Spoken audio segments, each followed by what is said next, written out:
The world of Fallout is, well, a bit of a mess. From nuclear-ravaged hellscapes to swamps inhabited by murderous hillbillies, it's fair to say that the post-apocalyptic United States is far from the ideal holiday destination. But what about the rest of the world?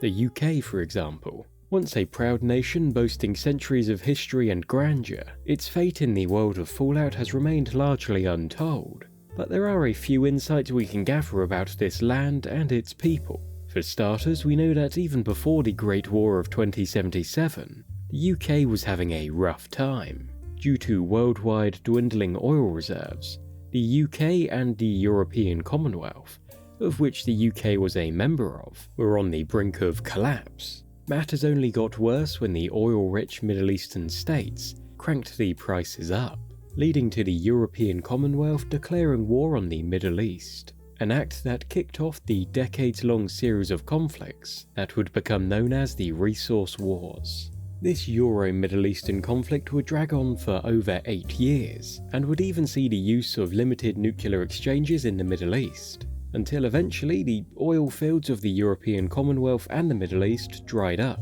With no oil left to fight over, the conflict ended almost overnight, leaving the reeling and broken European nations to retreat back to their borders, ready to hoard what resources they had left. The tense situation amongst the fragmented nations of Europe would culminate in a brutal European civil war, one that would last 27 years, until the bombs of the Great War between China and the US fell.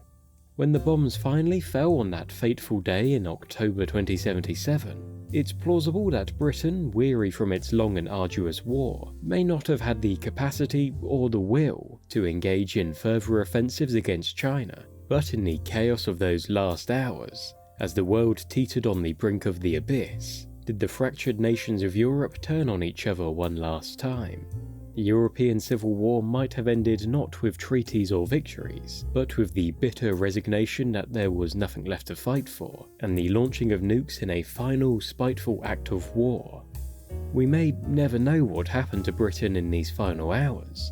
Its fate post-Great War is as murky as the waters of the River Thames, but despite this uncertainty, we know the UK and nations around it survived in some form, and we have living, breathing evidence for that, in the form of individuals like Alistair Tenpenny, born in the UK in 2197, over a century after the Great War, and Colin Moriarty, the owner of the saloon in Megaton, who came over from Ireland as a child.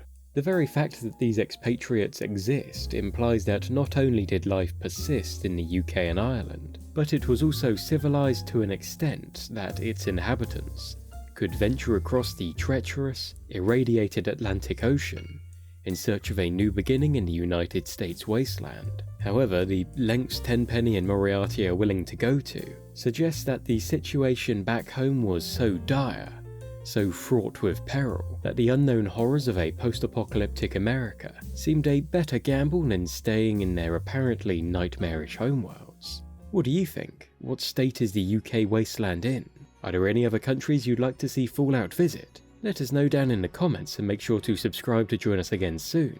Thanks for watching, catch you next time. The Lore Tours Spaceport is your destination for tours through the most fascinating worlds, groups, and events in the multiverse.